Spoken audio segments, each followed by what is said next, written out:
C'est avec un grand plaisir que nous retrouvons maintenant sur Europe 1 en ce jour de finale Raymond Domenech. Bonjour Raymond. Bonjour. Vous vous sentez comment d'abord vous à un peu moins de 13 heures du match, parce qu'il est long le compte à rebours, hein. Le jour de la finale est interminable. Ça commence. Et quand j'entends qu'il y en a qui se lèvent de bonne heure et qui vont peut-être modifier leurs habitudes pour cette finale, où on n'est plus du tout dans le même état d'esprit que ce qu'on était jusqu'avant. Avant, il fallait arriver à la finale. L'objectif, il est là. C'est dire tout est fait parce qu'il faut arriver à ce jour-là, parce que pour gagner une finale, il faut y être. Donc tout est calculé, construit, fait pour arriver là. Et on y est. Et la journée n'en finit plus. Le compte à rebours, il n'en finit plus. Il faut arriver à meubler sans trop modifier les choses et sans se faire bouffer par cette énergie, cette idée qu'on va gagner, qu'on peut gagner, qu'il va y avoir la fête, qu'il y a les gens qui nous appellent, qu'il y a les gens qui veulent des billets, qu'il y a la famille qui veut avoir des nouvelles. Il ne faut pas se vider. Il faut garder toute l'énergie à l'intérieur, mais c'est long, ça n'en finit plus. Et vous savez tellement de quoi vous parlez, Raymond, vous qui avez connu cela avec la finale en Coupe du Monde en 2006. Christophe nous disait tout à l'heure, sieste obligatoire entre 15h et 17h. Sérieusement, ils arrivent à trouver le sommeil dans ces jours-là, ces joueurs ? Non, ça veut dire, c'est sieste obligatoire, ça veut dire repos, quoi. C'est 2 heures où vous vous isolez, où vous restez. Mais on sait très bien qu'avec les téléphones portables, maintenant, c'est impossible. Et que le pire, et si jamais les joueurs pouvaient m'entendre à ce moment-là, c'est de passer 2 heures au téléphone, à appeler les uns, les autres pour s'occuper. Je dis, je peux pas dormir, je vais faire quelque chose, donc j'appelle. Et 2 heures de téléphone, c'est usant, ça vide. Et le pire, c'est ça, c'est de perdre son énergie avec toutes ces règles qu'on essaye d'imposer pour cadrer en leur disant...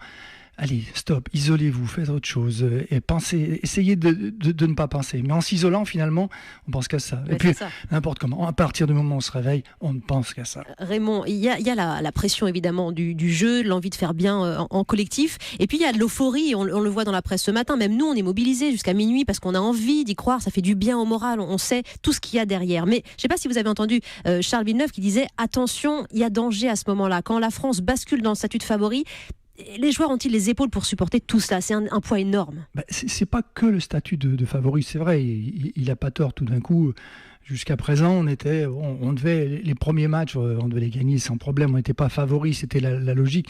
L'Allemagne, tout d'un coup, le problème était différent. Là, on est en finale, on joue en France. À chaque fois qu'on a joué les finales en France, on les a gagnés. Il y a cette règle des 16 ans. Il y a plein de choses qui font que on se dit on ne peut pas ne pas la perdre. Tout le monde y croit tellement. Mais en face, on a une équipe qui est solide, qui n'a pas joué, qui défend, qui sait s'accrocher et qui a des joueurs de talent.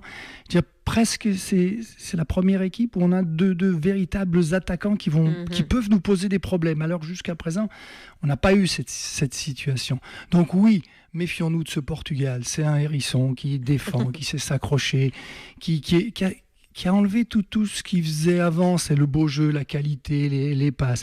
C'est du solide avec du talent devant. Donc oui, il faut faire attention. Ce match sera plus difficile que le match contre les Allemands. Et là, j'en appelle aux techniciens, aux tacticiens. Quelles ressources faudra-t-il pour produire le jeu suffisant justement face aux Portugais ?